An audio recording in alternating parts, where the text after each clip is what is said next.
Hello, hello, wherever you are in the universe, whether it's morning, evening, afternoon, or timelessness.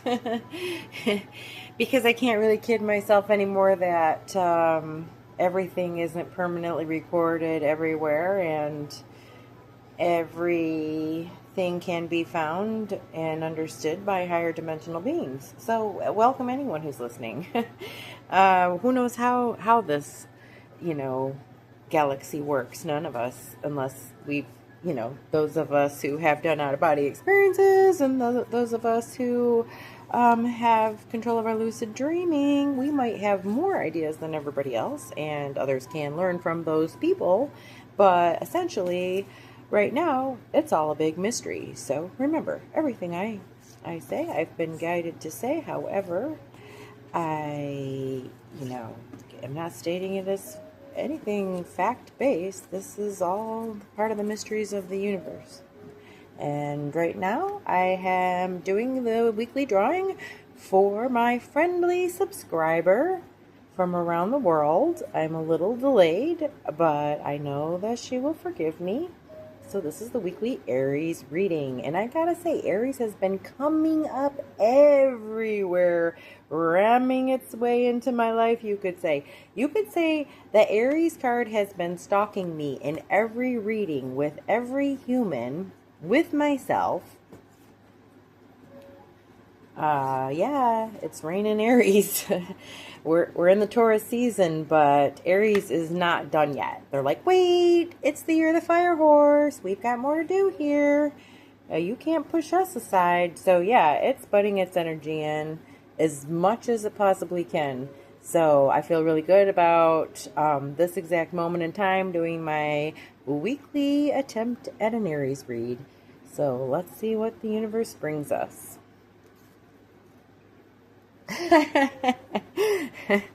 Oh, and my first card is the fire horse.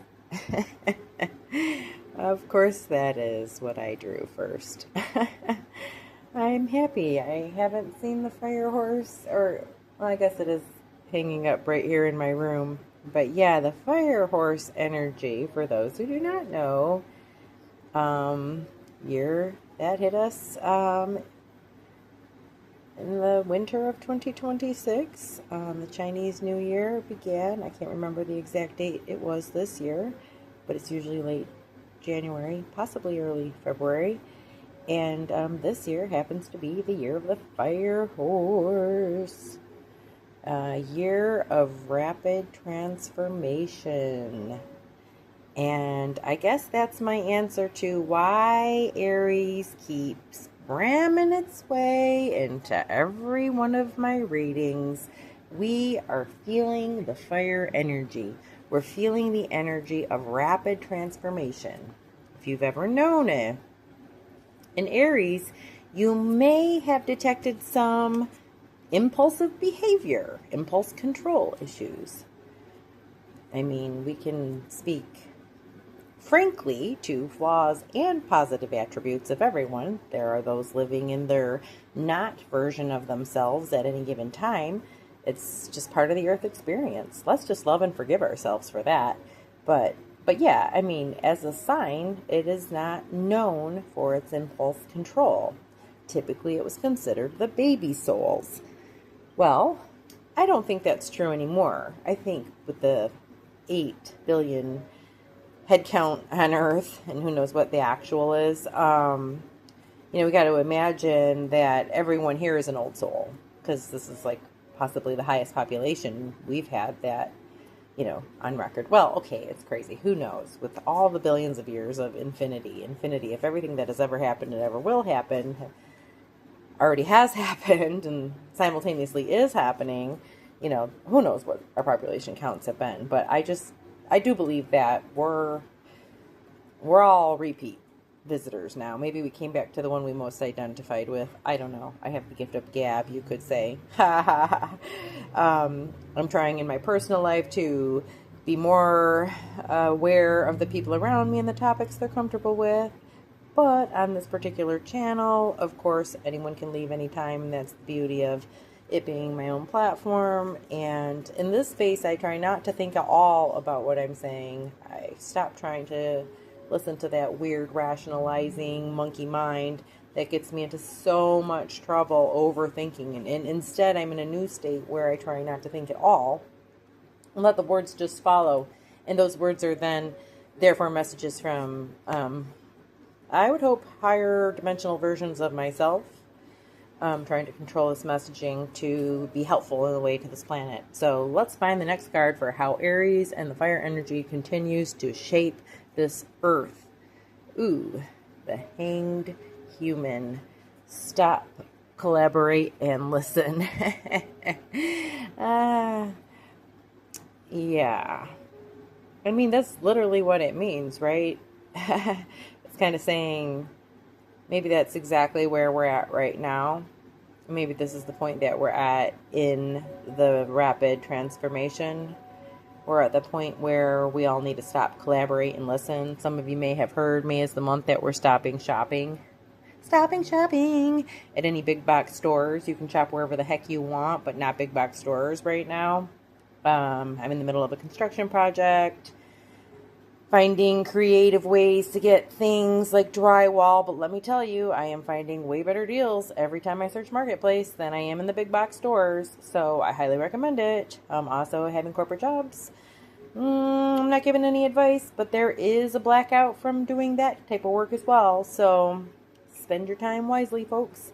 Right now, we are needing to stop unnecessary spending, stop contributing to an unnecessarily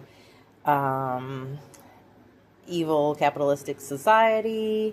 We need to start collaborating with each other, working together, using our resources wisely, kind of actively dumping credit card debt or whatever we collaborate on, right?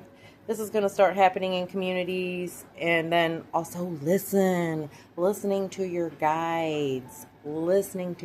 That's what this card represents when you get the Hanged Human, right? Like, we are in that point where we're still feeling the Aries energy and we're still feeling the fire horse. We've got to use it wisely. Impulse is not going to be the ultimate end to this. It's not going to lead to the victory that we think it is. This is where kind of tapping into your best planning and thinking through. But again, now we're done with the monkey mind. So planning really just means listening, right? Planning really just means listening, because we as individuals will never have all the answers, but do you know who does have all the answers? The higher dimensional beings of ourselves that are somewhere up there in our soul, whatever you want to call it, that have access to everything, much like ourselves in our sleep state, right? They have access to everything. Every day has already happened, is happening now, has always happened, right? It's everything that could possibly be and never was has already been. It can be again. It's already documented somewhere, and a lot of people have access to that, and some of us foolishly believe we don't, and we do. Whoa, that was a lot. Listen, when you take the time, if you are Aries, probably one of the hardest things you can do is sit still. But the only way to access the information is to stop and listen. Listen to the birds and the trees and the bees and the hummingbirds, and listen to the earth, and listen to what Gaia is telling you when you are outdoors, when you are on a hike, when you are touching a tree. Listen. There's going to be so many things that are going to be shared with you if you only take the time to listen. And the reason that's important is we can't just run the horse mindlessly, blindfolded onto a track. The horse needs a plan and a path and a jockey worthy of the horse, right? Let's draw another card.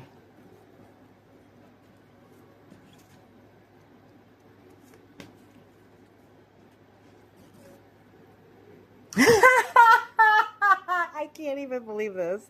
I just thought to myself, you know what would be the perfect thing when I'm thinking of a jockey and a horse is if I could draw my Sagittarius card. Guys, this is how I started to believe in magic and inadvertently just believe in myself again. I went to a tarot class and I was blown away every single time I drew a tarot card. Okay? Every time. I was hit instantly with a message. I didn't understand it. I was like, what the heck is going on? I can't even, I'll never explain it. But now I know. I have aides out there, lots and lots of them. So I did draw my Sagittarius card. Once we have the plan, once we can focus the fire horse energy, the Aries energy, out comes the Sagittarius energy, because they are man who can plan, built into horse who can carry it out, the centaur. I mean, really, what greater thing to carry out an Aries plan than the good old Sagittarius energy? And yeah, this is all about freedom warriors, you know, truth seeking, shooting truth arrows, right? This, once you have the plan, sending the archer is, I think it's part of it, right? This is what you need now, right? The next thing you're going to do, you got to figure out how to use that fighting energy. If you've got the fighting gate, the gate of the provocateur, you're like, how do I use it? How do I use it? Well, always for truth, always for freedom, always for love and light. When your energy's focused that way, it's always going to bring the magic that it needs to bring. That's Aries at its greatest. That's fire horse at its greatest. Sagittarius. It's basically the hanged human meets the fire horse. Okay, one last card. It's not going to be the last card, but I hope it resonates who I was thinking of when I made this. And maybe that's all we need to say about this card. Good use of the energy. Anyone who gets mad that we're hating on a certain group that we want, well, not even hate, it can be in love. We still want consequences. Consequences we were told about our entire lives that we've almost never seen happen to certain people. Wild! I don't end on negative cards. It's just not my MO. You know what to do with that one. And then let's draw something positive.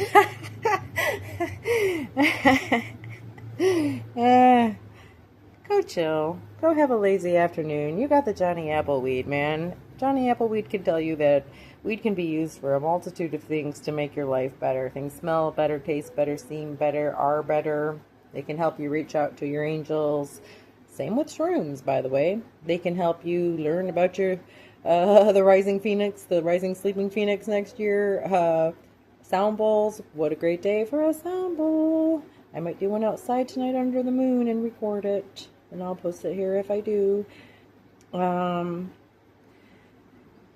just a reminder, really embrace your inner stoner, even if you don't need weed to get there, right? If you're just automatically like that deep in touch with everything, awesome. If you can slow down enough to meditate, to enjoy and appreciate and love the earth and the beauty and all that, have gratitude for all that you do have instead of letting what you don't have be a burden to you, you can really enjoy your day and weekend.